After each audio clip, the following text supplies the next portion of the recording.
Islam. I love Islam. I love Islam. I love Islam. I love Islam. I love Islam.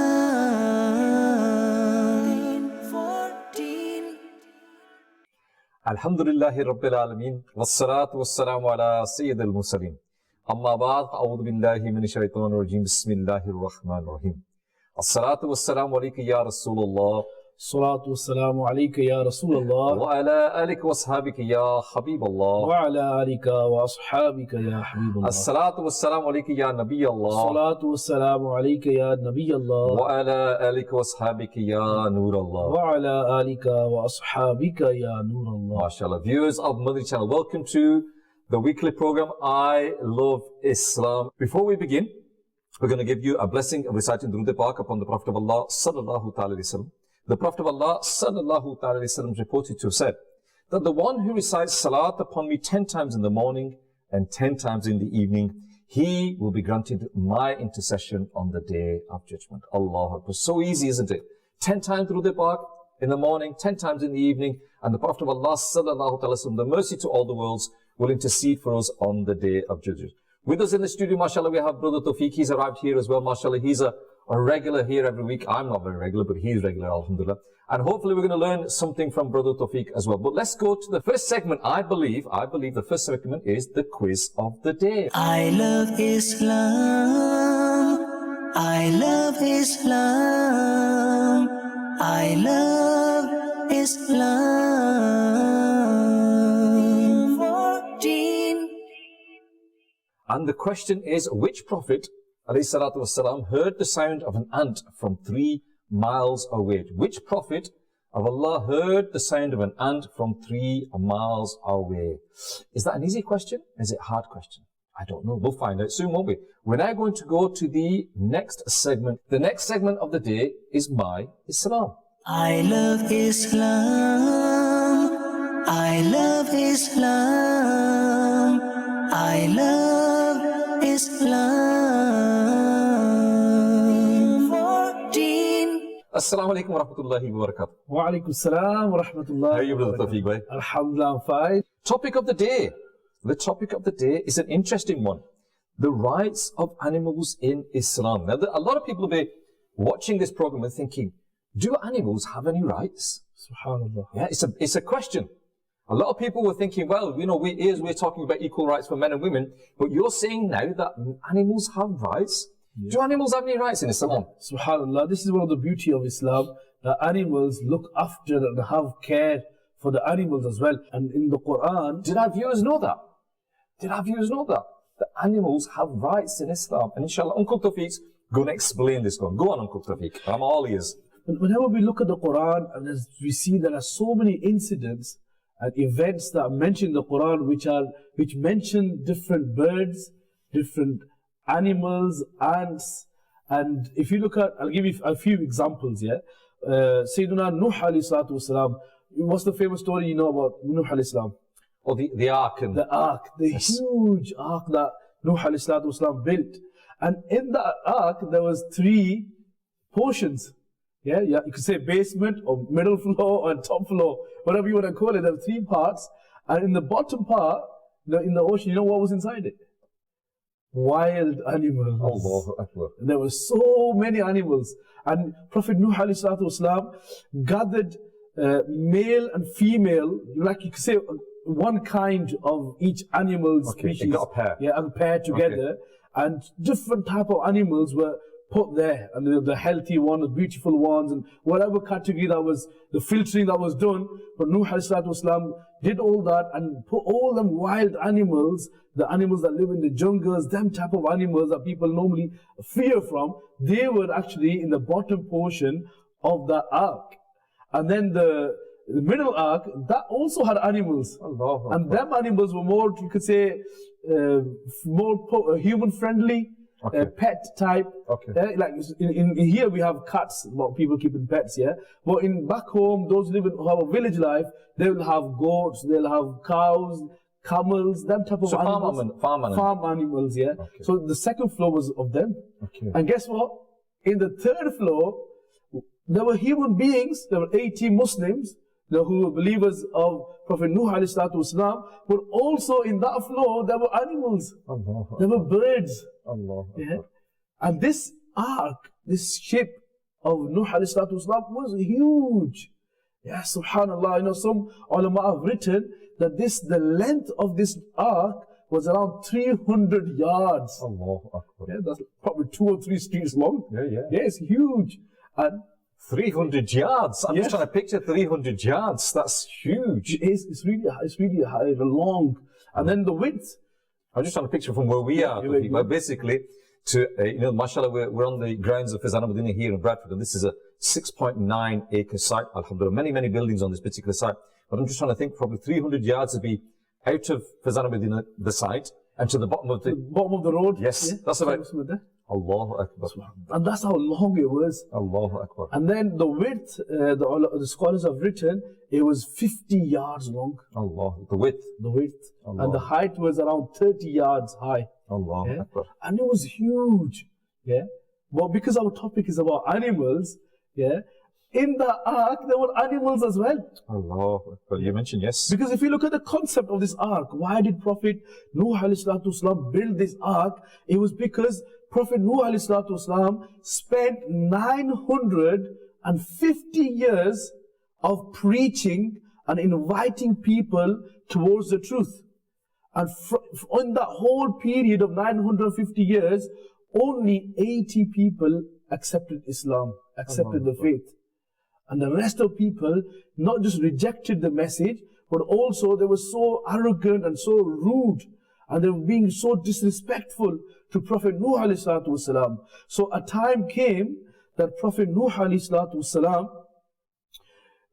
he was instructed to build this ark and get all the believers into this ark. So this ark was built for the believers, for those who believed in Allah, who believed in Prophet Nuh alayhi salatu wasalam, who believed in his message, to protect them. And I remember, there are many punishments that have come, many torments have come on previous nations because of the wrongdoings that they've done. Yeah. And these people went so far in disrespecting the Prophet of Allah, and a time came that there was no other option for them. Yeah, there was no other space for them to do a U-turn, to change their lives. They were given so much chance. 950 years is a lot of time. Yeah? We can't even imagine how long that is. It's more than, obviously, more than our lifetimes, and more than, 15 generations of our ancestors' lifetimes. Yes. So now this whole ark was built to save the Muslims, the believers, and those who believed in Prophet Nuh alayhi salatu wasalam, and from the flood, from the thunder, and from the rain that would have come, that would have destroyed everything else. So if you look at the concept of the ark, what was it? To save the humans. But in the ark, there wasn't just humans. Subhanallah, Prophet Nuh alayhi salatu wasalam also cared for the animals. Showed mercy to the animals. And not just any animals, even the wild animals. Alhamdulillah. Yeah. And there's one thing that we learn from here is that even the wild animals, they are respectful and they are obedient to prophets of Allah. Allah. Yeah? Allah. Because without this obedience, how would they enter the ark? Yes. Yeah. And how would someone even stand in front of them? Everyone would be scared. Allah. Yeah. Yeah, obviously that comes to mind, doesn't it? Maybe our viewers are thinking this, that how were the wild animals, the dangerous animals brought into the ark? Obviously it's not something that me and you could go and capture a pair of animals and then somehow force them into an ark. That in itself would take ages to do, wouldn't it? But like Brother Tawfiq said that alhamdulillah, the animals, they were obedient to the Prophet of Allah, and that's why when Hazrat Nuh alayhi salam instructed these animals to come to the ark, they came to the ark, alhamdulillah. So from here, what I was trying to portray here was that if you look at the whole incident of the ark, it shows that Prophet Nuh alayhi salatu wasalam cared for the animals. And this is a lesson for us as well today, that if we have animals in our house, in our neighborhood, and especially if they're not harmful animals, we need to look after them. We need to make sure if you, for example, someone has a pet today, if you choose to have a pet, for example, a rabbit, or a bird, but if having a pet is not bad, Yeah, it's okay. It's fine. You can have it.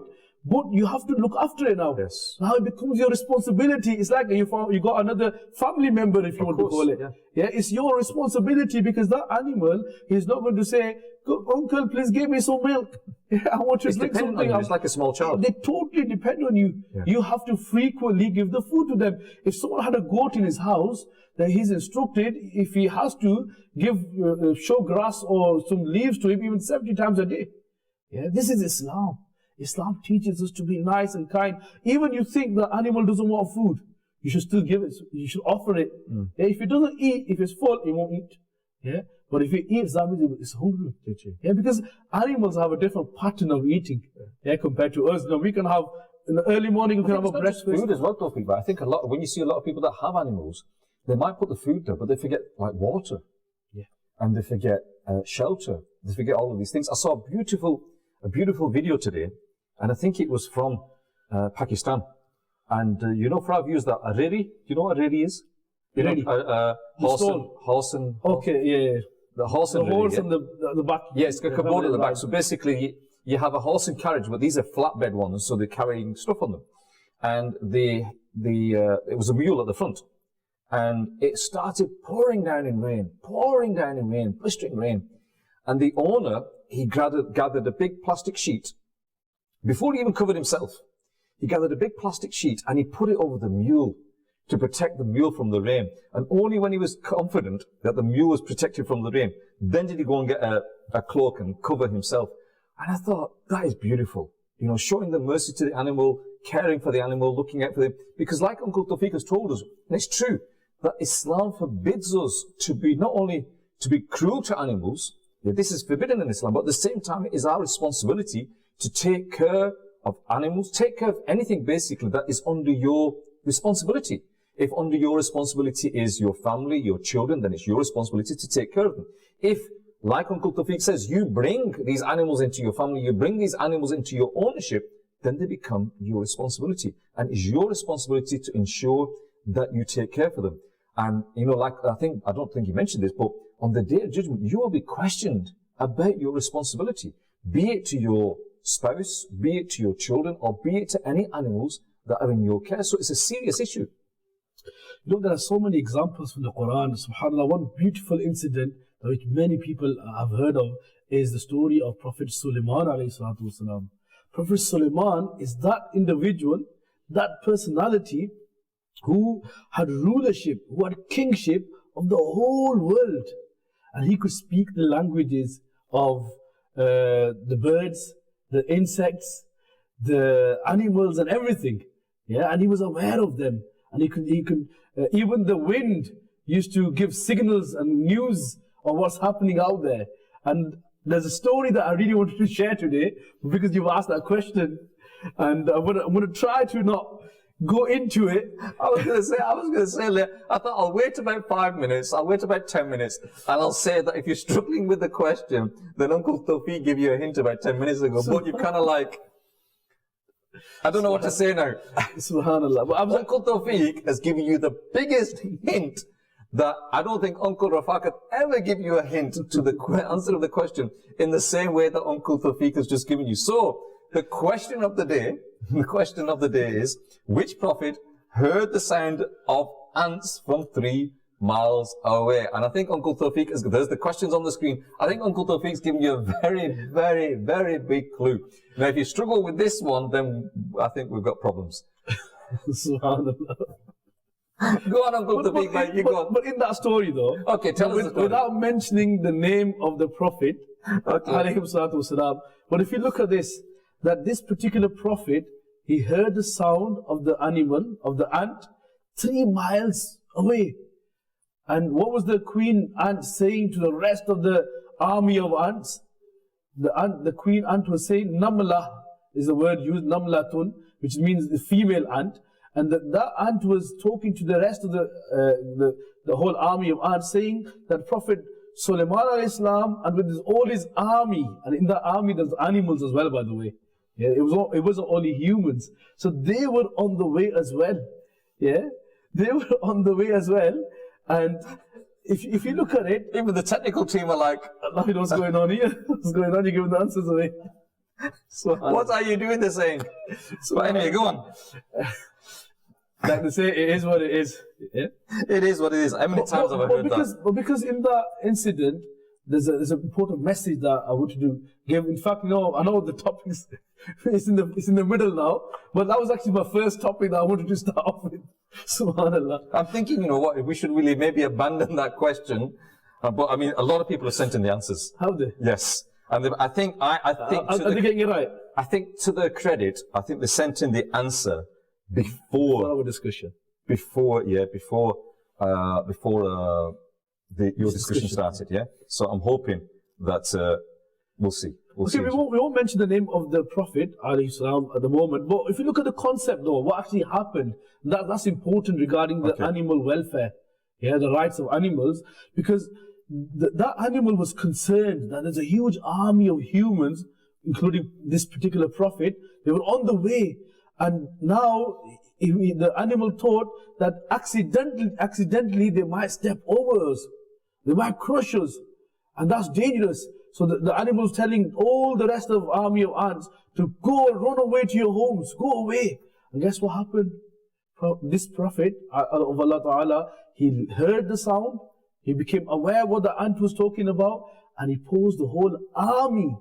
The whole army was stopped, was commanded to pause until all them ants went to their own homes and whatever you want to call them, they hid away, they ran away. Once all that area was cleared, that's when this army of humans and the army of this particular Prophet, they continued to move. So if you look at the concept, what was it? It was the right of the ants, the rights of animals. This incident is mentioned in the glorious Quran. Yeah, this shows that our religion, Islam, is such a beautiful way of life that it cares for animals as well. MashaAllah. And this is not just, by saying these words that we claim that, we have to be like that, but Islam has given us practical examples. There are many examples. Another example that comes to our mind is a famous incident of Surah Kahf, the dog, Allah. Qitmir. Yeah, how many years did that dog stay there? And then look at the reward that dog will get. That dog, in return of being loyal to these people who were in the cave, this dog, inshallah, will go to Jannah. Inshallah. Yeah. And he will go into a form of another person who, at one time, he was a pious individual, Bal'am bin Ba'ura. This individual was pious at one time. He was so great, but then he did something really stupid. He's lost all the credibility. Yeah. So this dog will actually be turned into human, will be given a high status. MashaAllah. Yeah. So there are many examples like that. In Jannah, what's the first meal someone will get? Do you remember? Everyone's going to be thinking this, aren't they? What's going on? That'd be a good question, actually. I think, yeah, that would be a good question. I think, all right, you're giving the answer today, but I think in 4 to 6 weeks' time, we need to ask this question again. Go on. People are thinking, what we're going to eat in Jannah? What's the first meal we're going to eat? The first meal that Muslims and those who are obviously Muslims going to enter Jannah, they will be able to eat is the liver of a fish. The liver of a fish? Yeah. Fish liver? Yeah. And guess what? Not just that. This fish is not a normal fish. According to one narration, this is the fish on which the whole earth is standing on. Allah. Under the earth, there's a fish. Allah. Yeah? I just had a narration in the book called Wonders of Fish, printed by Maktabat al-Madina, and it mentions about this, that the whole earth is stationary under a fish. And because when the earth was put on this fish, the fish writhed, moved. Yeah, that's why the mountains have been put up to control this. Yeah, and this fish, people will be eating from the side, from the liver of this fish. Allah. Yeah. I'm going to read out some of these answers, Okay. right? So I'll read it because I want to. There's quite a few here. Okay. Binte Iqbal Ataria from Birmingham, UK. MashaAllah, you got the correct answer. Salam, my name is Fatima Ataria from Dudley. You got the correct answer. Muhammad Suleiman from Birmingham, you got the correct answer as well. The technical team here is smirking because Tawfiq Bhai gave the biggest clue that was possible. But anyway, there you go. Assalamu alaikum, Muhammad Inayat Raza Atari from Dewsbury. Get your dad to ring in. You got the right answer as well. Assalamu alaikum. My name is Aisha Fahim Attariya from West Bromwich. Got the correct answer as well. My name is Ikra Fatima Deen, age 5, mashallah. You know, if Uncle Rafaqat was here, yeah, he would go, oh, little 5, oh, little 5. So I'll do the same. So you're happy, so you're not missing Uncle Rafaqat up. 5-year-old, little 5-year-old, mashallah.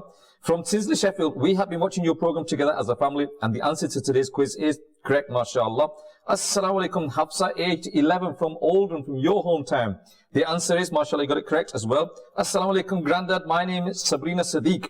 The answer to the quiz is, mashallah, correct. Assalamu alaikum, I'm from Batley. Today's question answer is, you're not giving your name that you're from. Yeah, I know you're from Batley, but I need your name as well, beta. Zoya and Safa Shah from Luton, you got the correct answer as well. Ali from Lahore in Pakistan, mashallah, you got the correct answer as well. Salam bint Shafiq Attari from Doncaster, you got the correct answer as well, mashallah. Everyone's getting the correct answer now. Did you get the correct answer because you knew the answer? Or did you get the correct answer because Uncle Tawfiq gave you the biggest clue possible? But keep on sending your answers in, all right? Because maybe you've just joined now, and we'll put the question up in a minute. Gee, Uncle Tawfiq, by carrying on with this particular topic. Animals. Yes. So maybe a question can come to someone's mind. Why do we have animals? Why do we need animals? Do we need animals? For a human to live on the earth, do we need animals? Why did Allah Ta'ala create animals? And this is similar question that came in the mind of Sayyidina Musa alayhi salatu wasalam as well. Inshallah. Whilst observing a lizard. This type of question came in the mind of Musa alayhi salatu wasalam, and the lizard was having a similar mind question as well. Ya Allah, why did you create humans? So when Musa alayhi salatu wasalam asked Allah Ta'ala, he got the answer, oh Musa, this is what the lizard is also saying as well. Yeah, so from here we understand, first thing we need to understand, Allah Ta'ala created so many creatures, and there's a purpose, there's a reason for every creation. Yeah, what is the reason? No, we might not know of everything, but generally the animals are created for human benefit. For example, we eat meat. Where does the meat come from? From animals. Yeah. So and how do they come? Even if it's from jungles or wherever. But if you look at the concept, it's animals play a big role. I think I was reading something on this, Tawfiq, by that. They said that it's the creation of animals that Allah has created. They're created in such a beautiful, unique way that's beyond our comprehension, that certain animals, if you were to take them out of the creation, then the creation would struggle. And the example that was given was the bee. And he said if all of the world bees were removed all of a sudden, then the spiraling effect, then the effect that it would have on it, it would affect this, and then it would affect this, and then this would affect this, and this would affect this, and the whole of mankind would be in a state of struggle, because it's the domino effect, you see. You don't realize that, oh, it's only affecting this, but this affects this, and this affects this, and so on and so on and so on. So when you see these discussions taking place about people talking about animals and their creation, then again it makes you realize that Allah Azza wa Jalla, what a beautiful creation He has created, that it's all in a perfect balance and a perfect harmony. And like you rightly said, there's times where we don't understand. Why is there a lizard? Why is there a frog? Why is there this? Why is there this? But all of these things, there's a purpose there beyond our comprehension. But it's the Creator's created it, and He's created it for a reason. Well, Uncle, if you look at all the species and creatures that are known by the science, it is said that they only are aware of only, 5%? Oh, yeah. Only 5% of species and animals that the science is aware of the names. 95%, they're not even aware of them. I think when it comes to like the insect world, or when it comes to the deep sea world, there were two areas where, there's so much that still needs to be explored and found out about. And I've seen books on deep sea animals, and they are just beyond, we've never seen anything like them. And the insects, all of these things, it's amazing that the whole creation when you look at it. But coming back a little bit to the topic though, Tawfiq, by the actual rights of animals. Alhamdulillah, you've explained to our viewers here that the importance that Allah has created all of these animals, and they're all there for a purpose. And we see that from Hazrat Nuh alayhi salam, that he built the ark and he saved and showed the mercy to all of these animals. But what about us, and what about, for example, from the companions or the Prophet or us? What kind of mercy should we be showing to the animals? We should try to be nice and kind to them, always care for them, we talked about the food early on. The food is not the only aspect. Showing love. Just, like the physical appearance, make sure that they're not dirty. For example, if there's any animals, they've got mud on the body. So if you can clean it, wash it, whatever, even if an adult is needed there, they should be involved. And obviously, the welfare of the animal again is more important. So you can't just put it into a bucket or something and pour water in there and then drown it. You can't do that as well. You have to look after it in such a way that you don't want to harm the animal. That should be the most, the thing that you should be worried about. What if even with the mindset of looking after, I might do something that might be harmful for the animal. And this is where the training is important. So if you've got an animal as a pet, are you trained to have a pet? Do you know the rules and regulations about the petting? Yeah, and then sometimes you have a pet, but that could cause more problems. For example, we talk about goats. Now, in this culture, especially in the Western world where we live in UK, we don't see people having sheep or lamb at home. You don't see that. No. And if someone was to have it, it's hard. It is. It's hard to maintain it. Wherever it goes, when it wants to urine or something, and it's going to go everywhere. How are you going to clean it? Yeah, so you will need that type of atmosphere for that. You will need like an open land, with the greenery, the grass. And not everybody has it. Not everyone has it. Yes. Yeah, so if you have a cockerel at home, if you have ducks, if you have birds, if you have cats, if you have rabbits, these are animals a lot of people have. Yeah, when you have them, you need to make sure you care for them, you look after them, buy them foods. I know someone, uncle, who's got about 13 cats in the house. Allahu Akbar. And those who have cats, even if they have 2 cats, they know it's not easy. Yeah, you have to make sure you're on top of the welfare of the cats. But this individual, I've actually been to that house as well. It was easy for me. That's another experience I had. But he had 13 cats, and he's had this connection for a long time. Yeah, and he cares for them. He looks after them. He feeds them. He gets regular food. Like the way we go weekly shopping. He has a proper weekly shopping and a huge, like the whole trolley is full of cat food.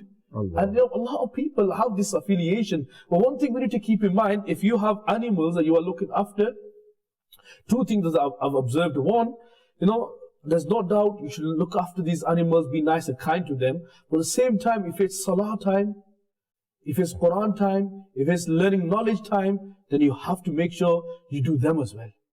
I'm just going to read out some hadiths that I've got with regards to the rights of animals in Islam, and that the Prophet of Allah sallallahu alaihi wasallam said.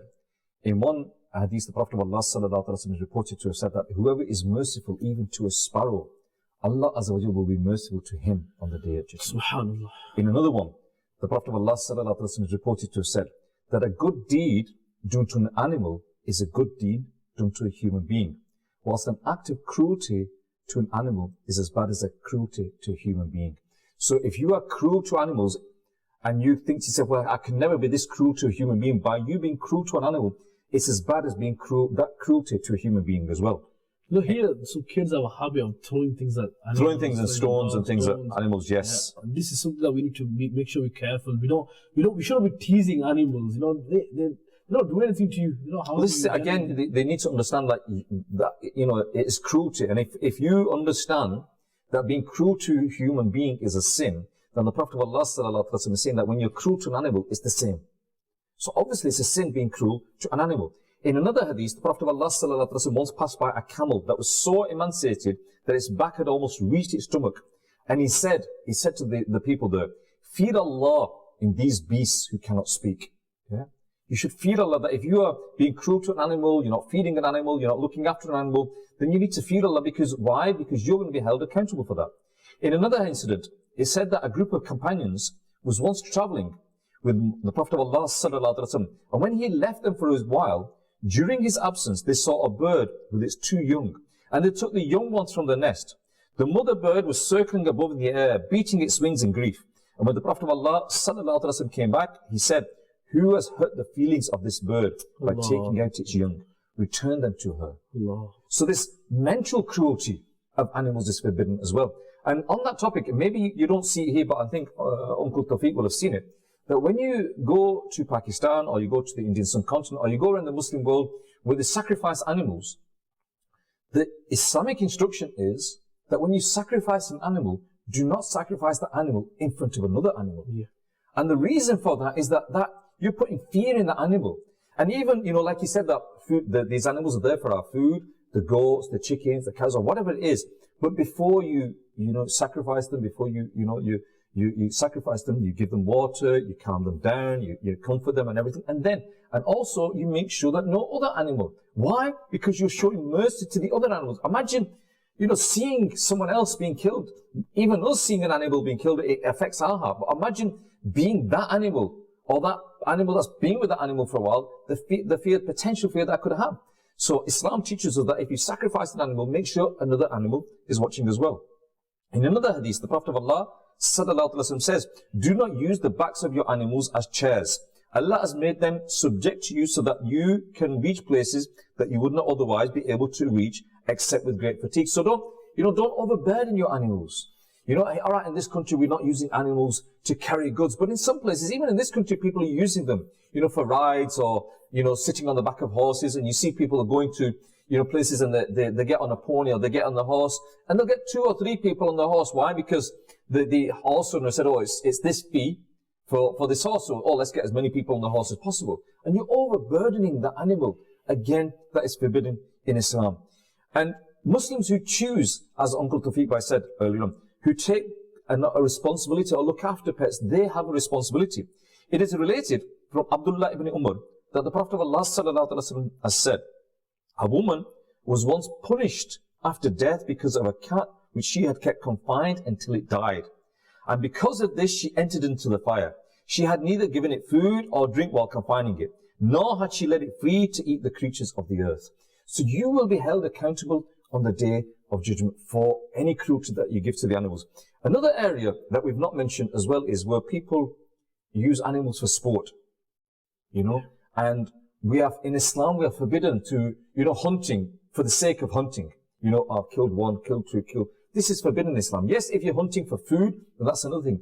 But hunting an animal purely for sport, purely for pleasure, killing an animal for these reasons, this is forbidden in Islam. And you see, a lot of people go out hunting. This, again, is forbidden in Islam. And we need to make sure that you're aware of that. Some people, they make animals fight.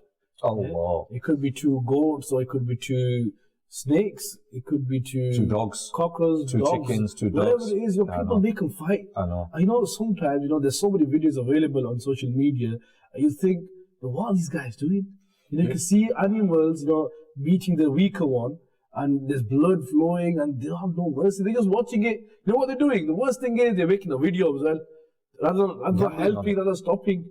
And then they probably do bets as well. Gambling on it. Gambling on it as well. Gambling on it as well. That is. I remember I went to Pakistan when I was quite young, and I got offered. I was only probably 9. For some reason, whenever they offered me the opportunity to go and see these cockerel fights or dog fights, I didn't want to go, and I'm glad that somehow, I had it in me that I didn't want to go to the. And I've never seen them. I've never seen a live cockerel fight. I've never seen a live dog fight. Yeah, like you see these occasional videos. I've never ever seen them, thankfully. Well, them type of people, they do it regularly. Yes. They have it like a sport. Yes, it is. They have competitions. Yeah, they gather loads of people together, and loads of people watch it. Watching the cruelty on animals. Uncle that's Tawfiq, like big bets. You're talking about small bets. There's bets of people that are watching. They're £10, £10. But there's also there's a reward that whoever wins this fight, they will get a motorbike, they will get a car, they will get this, they will get that. And so they're breeding the animals purely for cruelty. See, those people who are offering these great rewards, they're actually promoting cruelty on animals. They are. And they need to realize that, this is wrong, and they need to stop doing this. There's loads of other ways of, earning as well. Find another profession. You don't have to play with the animals. Now, this is something that we need to really, reflect. But then you also get even in this country, you see people that will go. The example that we saw earlier on, that I mentioned earlier on, were they took the small children out of the nest. Yeah, I remember when I was younger that there was people that I knew that used to go around and collect eggs from nests, and they'd steal the eggs from the nest just to collect them. Yeah, again, this is forbidden. You shouldn't be doing this. And then you get people that go out with catapults or with short rifles or whatever it is, and go out with stones and try to hit the birds, and I hit the bird and be happy that they have achieved it. This is all against the teachings of Islam, and we need to realize. And I think once you understand the rights that animals have, you'll come to understand what a beautiful deen that we have, what a beautiful way of life that we have. that even the animals, we're told to care for them, we're told to look after them, we're told not to be cruel to them, we're not told to overburden them. These are all the rights of Islam. And think to yourself that if, because the topic today is rights of animals, if these are the rights of animals, then what are the rights of human beings? And if from this you can gather that this is how we should be to animals, then you should understand and have a glimpse of how we should be to our fellow human beings as well. You know, we talk about rights. I just remembered, I recalled an incident that happened to me once. And, you know, we have to realize that, you know, which type of animal someone has as a pet depends on his upbringing. Not everyone is friendly with certain animals. Yeah. For example, I'm talking about myself. Now, I haven't been brought up with cats. Yeah. So if a cat came here, you also see a lot of people from the Indian subcontinent that are scared of dogs. Dogs. I was going to mention the same thing. I was going to come to dogs now. The first part was the cats. So you're afraid of cats? So it is what it is. So when you went to your friend's house that's got 13 cats, how did you manage? It was actually Eid day, and I went to say Happy Eid to him. Allahu Akbar. And I went to say Happy Eid to him because I didn't see him in the mosque, in the masjid. And I just wanted to, you know, bring him forward to have a meal together. So I managed to get hold of him. I went to his house. He came out, met him. I said, Eid Mubarak, brother. How are you? Are you okay? And I said to him, no, I didn't see you in the mosque. Let's go now. Let's go to the masjid. And you have to come. So he goes, okay, let me change my clothes then. Come on, I'll come. But before he went in, he goes, why don't you come inside? And I knew he's got plenty of cats. 13 cats? 13. At that time, he had 11. Allah. Yeah, now he's got 13. So now I thought, you know, how do I say no to him? You can't. Yeah, I can't. Then I thought, you know, if I don't go inside, he's going to feel, you know, like I'm being rude. So I quickly, you know, took him to the side, because there was another brother with me, took him to the side and whispered in his ears, look, I'm going to be brave and tell you, I'm not really a cat person. So, and obviously, for him, cats mean a huge thing to him. So he goes, what? You can't do that now. Now you're definitely going in. And he actually, you know, he had a wrong effect. He got hold of my hand and he took me. Well, maybe, you know, sometimes they say put people in the deep end. He put me right in the deep end. So as he opened the door, now I thought, now it's got too far. Now if I was to move my hands back, you talk about animals, you know, rights here. Here's the human rights matter here. So if I was to move my hand back, I said, no, brother, I'm not going to go in, no matter what. I could have said that. Yeah, but then I thought, if I was to move my hands back, it's going to upset him. Yeah. So for his sake, alhamdulillah, you know, I have to be like, brave like a lion. Uncle Tawfiq was brave like a lion because he went into a house with cats. Subhanallah. So I tried to, you know, put all the positive energy in me. And as he opens the door, there was stairs going up, and there's like one cat waiting on the staircase, on the bottom, one in the middle, one at the top, walking this way. It's amazing that you can remember it so... I can remember it. Yes, you've got this fear inside you. Allah. And then, you know, as I went past all these, you know, I don't know how I did that. That itself was like a big, like crossing like a very scary bridge. Crossed it. Took me to a room. I thought it's going to put me in a safe area now. You know, I hope the cats that when I come here. And I could see loads of cats in other rooms. So he put me in one corner. And guess what? After 30 seconds, he comes back. He comes back with a massive cat in his hand. And he brings it to me. Well, it probably did good for your circulation that day. The circulation increased, the heartbeat increased, the blood pressure went up and down. Probably like a good exercise. Well, you know, I've had 2 experiences like that. Okay, but listen, a question though. After being, you know, they say that throw people in the deep end and they learn to swim.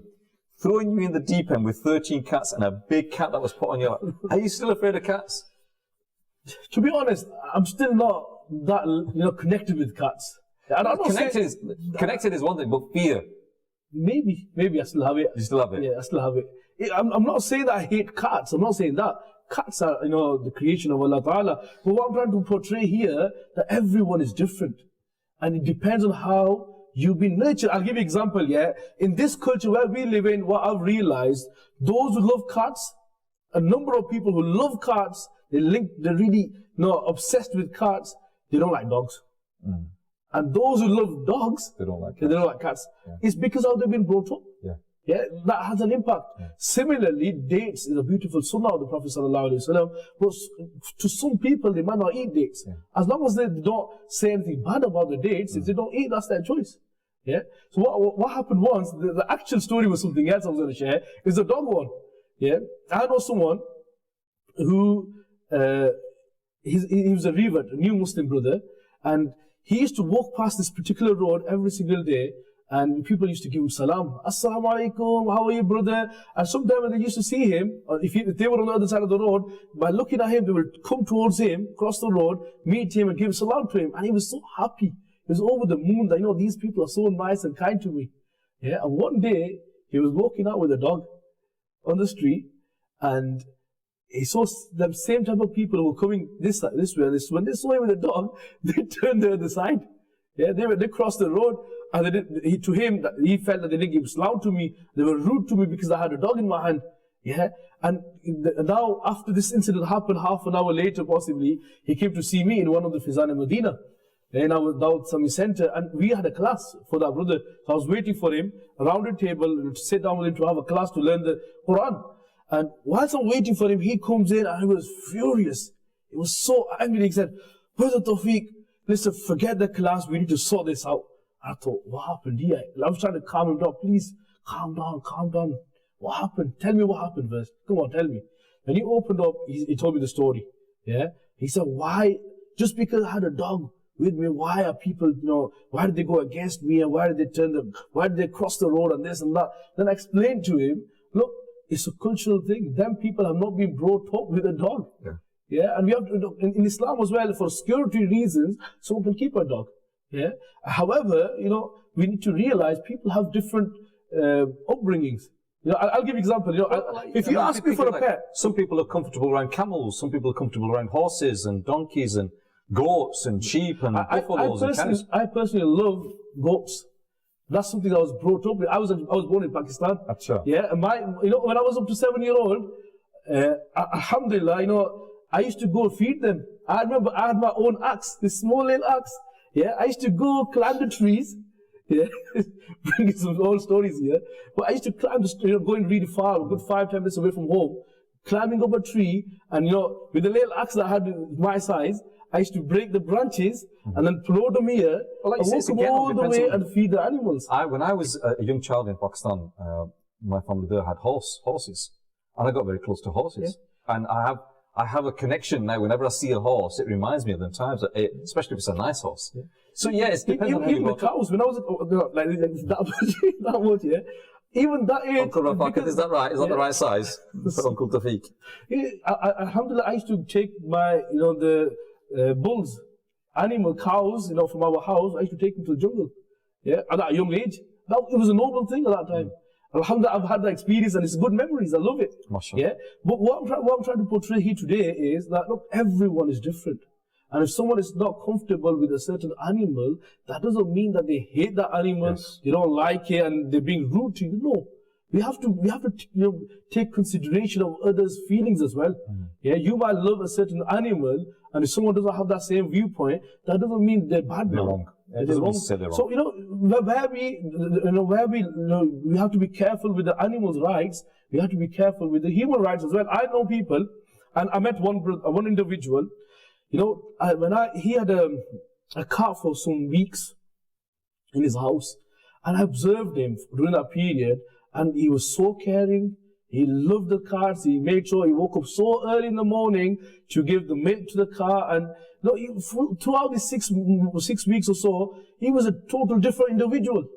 Yeah, I could see that kindness flourishing, in his character. Yeah. However, that same individual, when I looked at him, how he's dealing with his own brothers who were kids, 3-year-old, 5, 7-year-olds, yeah, I saw a total different person.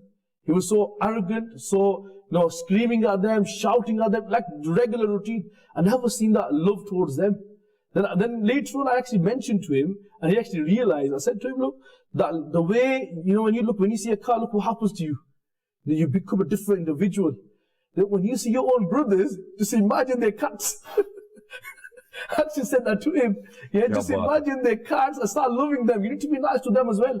I'm not saying don't be nice to the cats, but look, you got your brothers to look after as well. And these are things we need to keep the balance.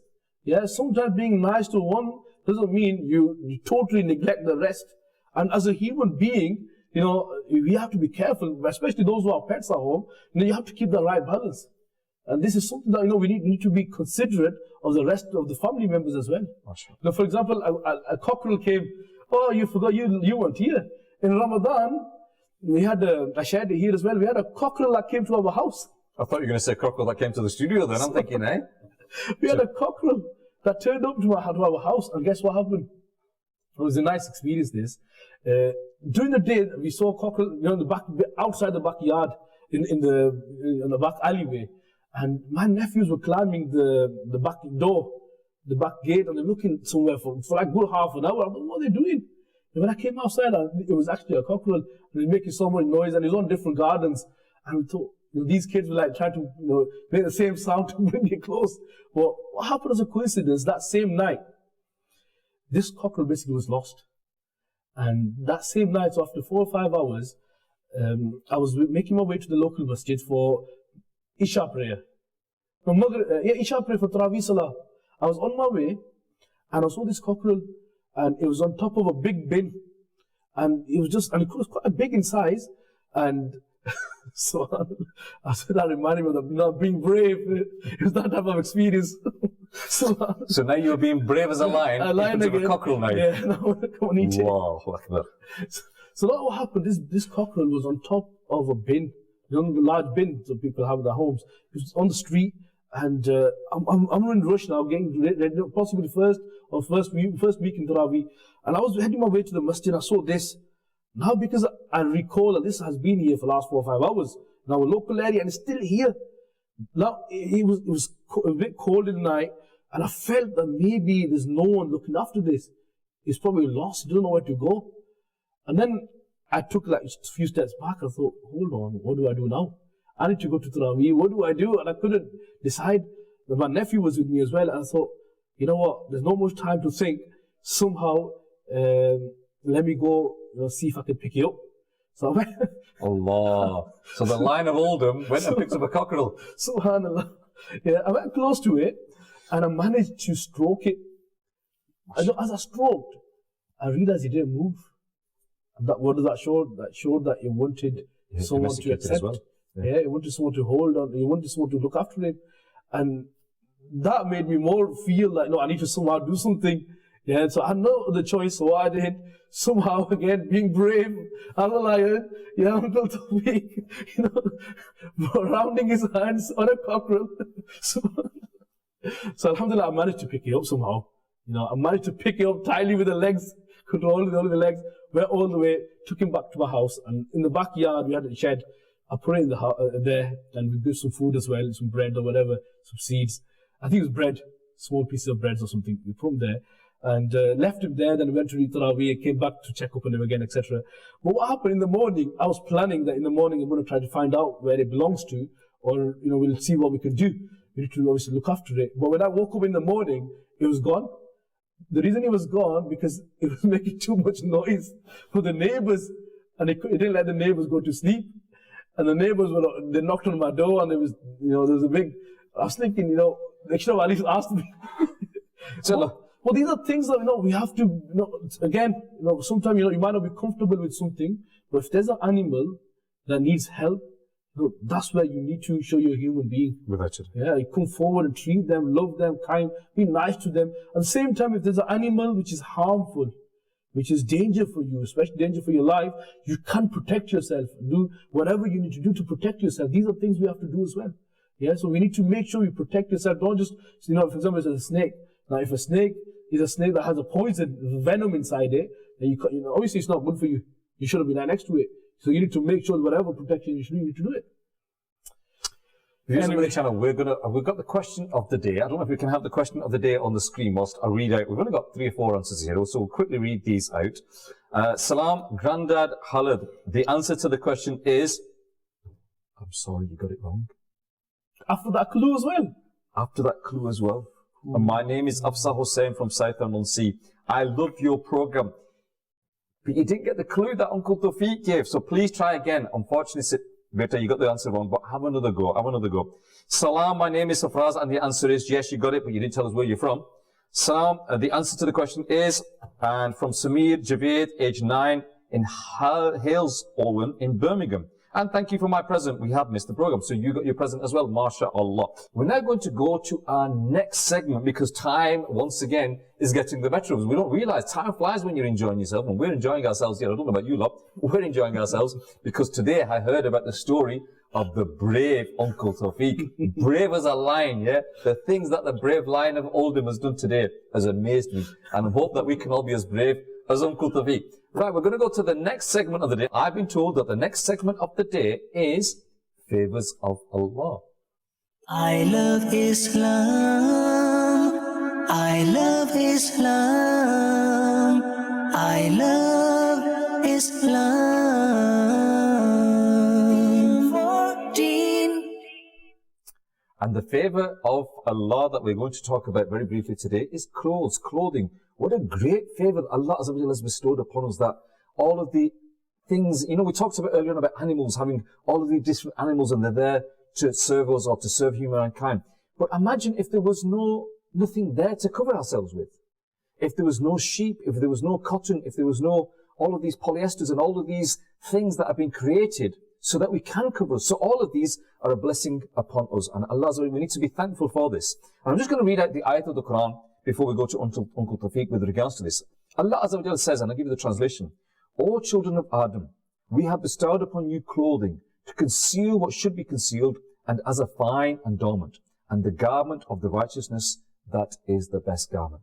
So again, Allah Azza wa Jalla is telling us that this is a favor that He's bestowed upon us, a blessing that Allah Azza wa Jalla has given us, that we are fortunate that Allah Azza wa Jalla has given us the opportunity to cover ourselves, not only given us the opportunity to cover ourselves, but also given us the resources in this world that we can cover ourselves.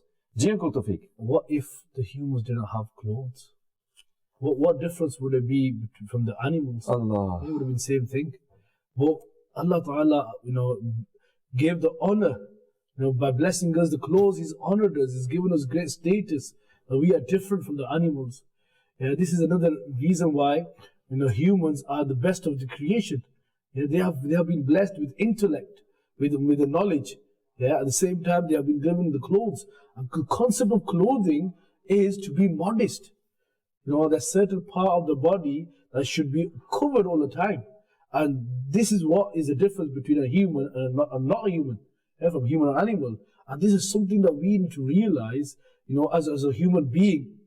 We are always dressed modestly according to the teachings of Islam, according to the teachings of the Prophet sallallahu ta'ala alayhi wasallam, and always make sure that we don't wear certain clothes that go away from the teachings of Islam. For example, if someone wears clothes, wears them so tight, and the image of the body is visible, or the color of the body, he wears clothes so thin, and his skin color is visible. Especially for a human being, in Islam we are actually told, we've been given a code as well. Yes. Not just clothes, we've been given a code from Allah Ta'ala that this is the limitation about the clothing. So we've got restrictions, we've got condition, and that is, for a male we've got different rule, for a lady we've got different rule. And the rules are for men, for the boys who are watching, for the men, the rule is that from the belly button and all the way past your knees, all this area must be covered all the time. Even when someone's alone, he shouldn't uncover it, without any valid reason. So as for example, someone has a bath. As soon as he finishes from bath, the first thing he should do, he should cover himself. These are things that we need to make sure. I think a very important point you just mentioned there about the fact that that's the minimum covering. That's the minimum covering. And I think everybody, a lot of people cover the navel, but what Uncle Tawfiq mentioned was for the men to cover up to the knee. And not only to cover up to the knee when you're standing straight, but if you bend down or sit down or whatever, even then that area should be covered. And so those brothers out there that go out playing, cycling, playing sports, everything, you need to make sure that that part of your body is covered all of the time. Not just when you're standing straight or you're posing in front, making a selfie, then it's all covered. But it needs to be covered all of the time, whatever your position is. And so with that in mind, your clothing should be such. And we see nowadays that a lot of people, unfortunately, they're wearing the shorts that are, forget the knee, halfway up the thigh, that are there. And again, this is haram in Islam. And we need to be very worthy of that. But another thing that I thought about as you were talking with Uncle Tawfiq, that Alhamdulillah, Allah Azza wa Jalla has blessed us with this haya. Allah Azza wa Jalla has blessed us with the fact that the resources are there in this dunya to be able to, make this. But Allah Azza wa Jalla has also blessed us. It's a great favor that Allah Azza wa Jalla has given us the intellect to be able to look at a sheep, and think to themselves, okay, I'll cut the wool off the sheep, and from this, I'll do this, and I'll do this, and I'll do this, and I'll make a coat. And when I look at these things, and I think, Allah Azza wa Jalla gave, alright, I've not got that, but whoever did that, Allah Azza wa Jalla gave them that the intellect.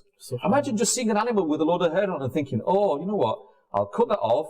And if you look at the process of making wool or anything, it's not a simple process, but Allah Azza wa Jalla gave that. Pure cotton. The cow skins. All cow skins, all of these, to use that intellect. I think, skins is probably a little bit easier because you can think to yourself, okay, it's a big piece. I can cover myself with them. But when it comes to cotton, even then as well, silk, if you look at the beginning of the concept, who would think exactly? So use an animal give us that intellect. And when I think about them sort of things, it amazes me. It's improvising, isn't it? Improvising and making a way. That from but wool and cotton and silk. Maybe long time before, people used to use trees, leaves. Yes, they did. Branches. They did. But what I'm saying is okay, you can see, when you see something that's big, then you think, oh, this is a big piece, I can cover myself. But when you see a sheep, and you think to yourself, okay, what can I get out of this other than meat? But the fact that Allah Azza wa Jalla gives this favor, and it's a great favor, that intellect. And this is not just on all sorts of things. Have you ever thought about rice? Have you ever thought about lentils? Have you ever thought about fruit? Have you ever thought about potatoes and all these ginger, garlic, how they come to, and how people eat them? Some things you peel, some things you cut, some things you have to crack open. So all of these things that Allah Azza wa Jalla has bestowed upon us, they're all great mercies from Allah. And at the same time, Allah Azza wa Jalla has given us the intellect to do things with them, which I think is a great mercy as well. From the time of Adam alayhi salatu wasalam and all these humans that live on this earth, and up to now, billions and billions of people have lived. Just imagine how many clothes that people have been wearing. Allahu Akbar. And even now, if you go to market, it's full of clothes. There's so much available in the market, so many choices of jackets, coats, trousers, shirts. There's so much there for the humans. I think we'll come back to the rulings. That itself is a I've got the rulings here with regards to clothes, but something that you very importantly touched upon there is the fact that sometimes we waste clothes as well. We put it on, and I've wore it once now. I don't want to wear it again. I wore it to this wedding or to this gathering. I don't want to be seen in this, and so we throw that away or whatever. And again, this is a wastage of clothes. So these are favors that Allah Azza wa Jalla has bestowed upon you. You've been fortunate that Allah Azza wa Jalla has given you this. There are people around the world that have, even today, you hear in the time of the Prophet of Allah sallallahu alaihi wasallam, you hear about the companions that they only had, two pairs of clothing. One they would wash and one they would wear. Nowadays, if you go to your houses, open your cupboards, open your drawers now, and look at the amount of clothes that you have got, and yet we still want more. We want a newer jacket, a better shirt, a better this, a better that. More and more clothes we want to buy. Now, I'm not saying it's haram. I'm not saying it's haram to buy all them clothes, but at the same time, think about those people. And so, when it comes to your old clothes, I think you should be very careful with them. Alhamdulillah, I've had a practice, Tawfiq, by that. Literally, all my life, that Alhamdulillah, I go to Pakistan quite regularly. And Alhamdulillah, my family over there, they've never demanded any gifts from me, so I don't have to take loads of gifts in the suitcase. I've not got loads of gifts. But what I do is I take all old clothes, and people give me old clothes, good clothes, and some of them are very, very good. And I take them over there and I distribute amongst the poor there. I think that's the beautiful way to dispose your clothes, if you want to call it. It's not really disposing, but you're making a better use of it. Make a use of it. Because a lot of people, these days, even those who have the good mind, charity mind, they'll put these clothes in the clothing bags. But in the clothing bags, they're not really used in the same way. That someone, if you give it personally to someone, he'll value that. Yes. For example, the full, like a bag of clothes, a charity might only make 40p or maybe a few pounds, that's it. Yes, if that. If that, and whereas if you could give the full... But also, if you can give it to someone in need... It means a huge thing to them. Not only that, you then know that has got to the right person. A lot of people give things to charity, and the question comes in the mind, has it got to those that need it the most? If you make a habit that whenever you travel and you go abroad to these countries, take your old clothes with them, distribute it amongst the poor, probably even within your family or your extended family, there are people there. Because what happens is we become complacent here in the West, that we think, oh, because I've got money, everyone's got money. That's not the case. There are a lot of poor people around the world. So whenever you travel, whenever you get the opportunity, give people your clothes. Yeah, Allah, if Allah Azza wa Jalla has blessed you, then yes, it's a way of showing your thankfulness to Allah, to wear good clothes, to wear nice clothes, to wear new clothes. This is a way of showing your shukr. But at the same time, don't waste them old clothes as well. Uncle, when should someone wear nice clothes? Allah. Well, really, you should be wearing nice clothes all the time. You should be wearing nice clothes altogether. And depending on what your situation is, because if, for example, you are a person that's inviting someone to the deen, bringing them closer to the deen, you need to be appealing to them. You need to be tidy. And Amir Sunnah says to that, make sure you have a nice, clean imam sheet. You know, like, mashallah, Uncle Tawfiq puts the imam sheet on really nice. I'm a bit messy, mine's a little bit. Chuck it on and see what happens. But Uncle Tawfiq does that, and you see the other people on Madani Channel that they make the imam sheet look nice. They have the nice beard. They wear nice clean. Because obviously, if you're talking to someone, you want to be, appeal to them. And in the same way, depending on the situation. Now, don't want to be wearing really nice clothes if you're going to be working in the rubbish and cleaning at your house and everything. That's different. But again, when you wear nice clothes, you need to make sure that you don't go past the boundary of ostentation. That you're not wearing them clothes to show off to people. You're not wearing them clothes to show your wealth, to show your status. So again, stay within them bounds. And you see, mashallah, the greatest example I can come up with in modern times is Amir Sunnah, the founder of Dar Sunnah. That he wears simple clothing. And people appreciate that simple clothing, And so again, it's getting the right balance where, we're not going to say it's haram to wear fancy clothing, but again, getting the right balance where you're not ostentation and you achieve good intentions in wearing them clothes as well. Sometimes, when you wear clothes, depending on your own financial means, if you can probably buy very expensive clothes, but this has an impact on your family. The other kids, other nephews or cousins, and if they look at you, you wearing really high branded clothes. Now that's gonna, especially if they don't have the same means, that's gonna put that in their mind. Oh, I'm behind them. Why are we always behind? Why we don't have the money? Why can we not buy them type of clothes? So you're putting pressure, indirect pressure on other families. And this is something that we need to be considerate as well. So like you mentioned Pakistan, especially when you go to those countries, you're going to your homeland, and them people, they might not have the same lifestyle as you. So if you're wearing really high branded clothes in front of them, yes, you're meeting them, they're showing that smile, but somewhere back in the mind, they're thinking, he's got a different lifestyle. I read a beautiful story. It's not about clothes, but the simple example was that there was somebody at home, and they went next door to ask for some salt. Okay? And they came home, and the son and the daughter was seeing their mother going next door to get some salt. And when they came back, they said, "Mother, did we need any salt? I'm sure we've got salt in the house." Yeah. And the mother said, "Yes, we have got salt in the house. But I know that they've got salt in the house. And the reason why I'm going to ask for some salt is because every now and then they come and ask for things. And I want them to feel that I'm also asking for something as well. So that they don't feel that all the time we're asking, we haven't got. I want them to feel that they are also helping me." Yeah. So I only needed I just thought, give me a little bit of salt. I only needed just enough for this curry I'm making it. And they give you that salt. So it makes them feel good that they're also helping me. And I think that's it's a really beautiful story in the sense that, help others, but also, be careful that, that you're not like putting them down. That when people, you're always helping them and put them down. Even if you can't ask for them for financial things, but at least ask them for advice. "Oh, brother, I need some advice of you. You've been helping a poor family, you're helping this poor family, but make them feel wanted as well."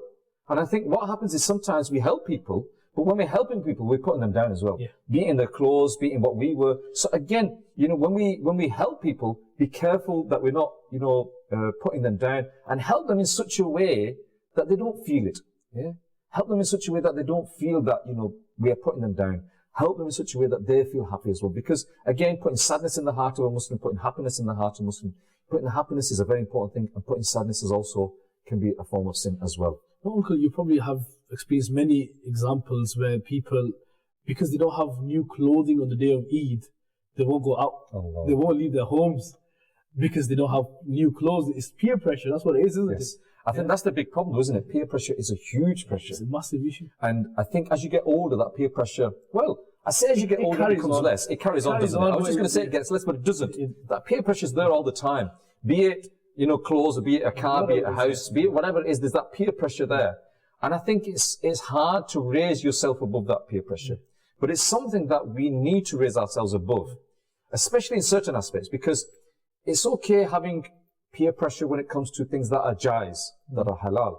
But what happens is if we succumb to peer pressure all the time, then we succumb to peer pressure when there's committing sin as well. That the peer pressure of nobody reading the salah, so okay, why are you reading the salah? The peer pressure of people drinking or taking drugs or whatever, committing all sorts of sin, and that peer pressure. So we need to be firm inside ourselves that when it comes to these parts of peer pressure, we need to be strong enough. And especially, I always say to the youth many, many times that we need to instill the pride inside our youngsters, that they are proud enough that, look, I'm a Muslim, sorry, I don't do that. I'm a Muslim, I don't do it. I'm a Muslim, I don't drink. I'm a Muslim, I don't smoke. I'm a Muslim, I don't go to these parties. I'm a Muslim, I read my salah. I'm a Muslim, I fast in the month of Ramadan. And be proud of it. So this sort of level of peer pressure, we need to be strong enough. And we need, I'm talking to the parents here, that we need to instill that pride. I know we're getting off topic. We need to instill that pride inside our children that they don't succumb to that peer pressure. Throughout our lives, we'll have peer pressure. You know, you can be watching here and you're under pressure from your family because you only got a small house and your family's putting pressure on you to get a bigger house. You only got a small car, you're under pressure to get a bigger car. All these things are okay as long as they don't go over the boundary of Islam. Well, what I was coming to was, so we have examples of where people won't, because they don't have new clothes, they won't go out with to meet their family on Eid day. They feel, for 2-3 days, stay at home. Then we have another example at weddings, because they don't have new clothes. Weddings, some people have 4 or 5 functions, don't they? So they'll go to one of them and they wear them new, beautiful clothes, but the second function they won't go, they'll miss it, or 2 functions, they will not go because they don't have different clothes for going to that function. We see these examples in our life. However, sometimes at the janazah, you would expect that, but sometimes it's possible that some people have this mindset that when you go to janazah, now I need to have an Islamic clothing. I need to have a jubbah. Now if I don't have a jubbah, or if I don't have a topi, then now how am I going to go to a janazah? And I wouldn't be surprised if there's anyone, from those who are watching this program, or from your family member, or someone maybe maybe you may not know, but in your local area there might be someone who probably is not able to go to a janazah because he feels that I need to wear a certain get-up. If I don't, then I'm going to be the odd one out. He might feel that way.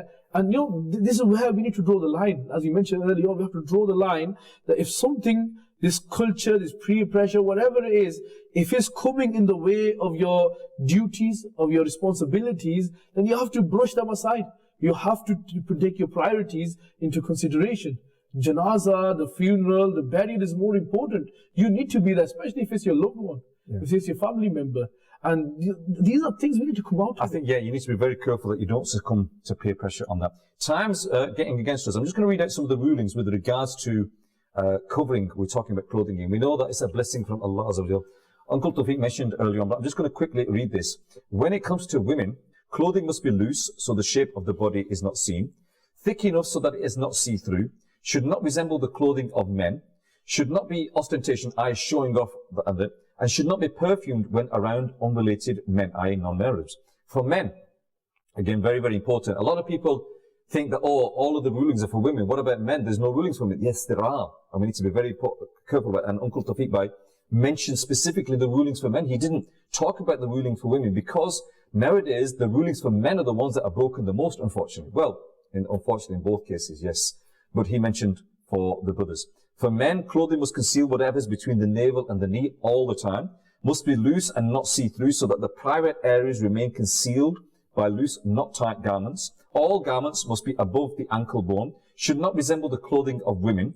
They should not resemble something that merely seeks to imitate un-Islamic practices or fashions, i.e. the clothing of, for example, I don't know, other people or other people imitating people. Then again, we need to be very careful. So these are the basic simple rulings for both men and women. Now, it's not hard to follow. It's not hard to follow. We just need to have this mindset. And inshaAllah, by following this mindset, by following these Islamic rulings, then inshaAllah will please our Rabb, which should be our priority as well.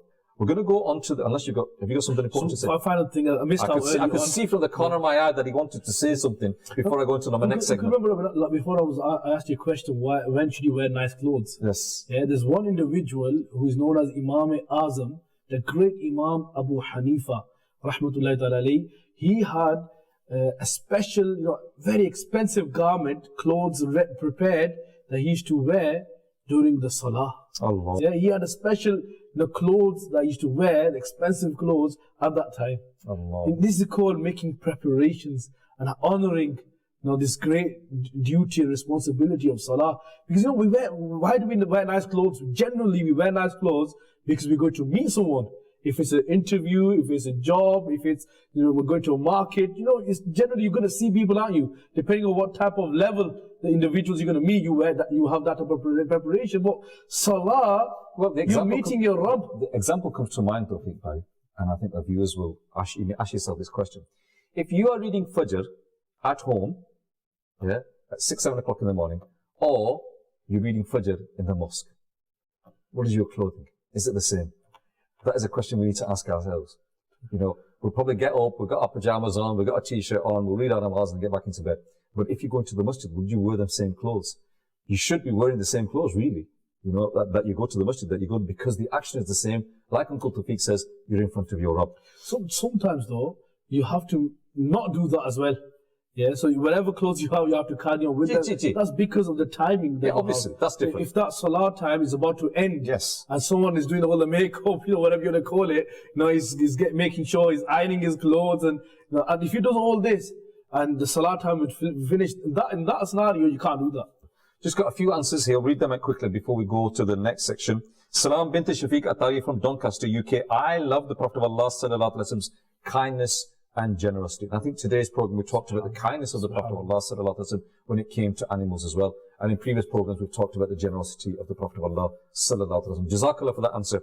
We've also got the answer to the question is, and that's from Inaya, mashallah. We didn't know where you're from. We've got one more segment that we're going to go to now. The final segment of the day is the language of paradise. I love Islam.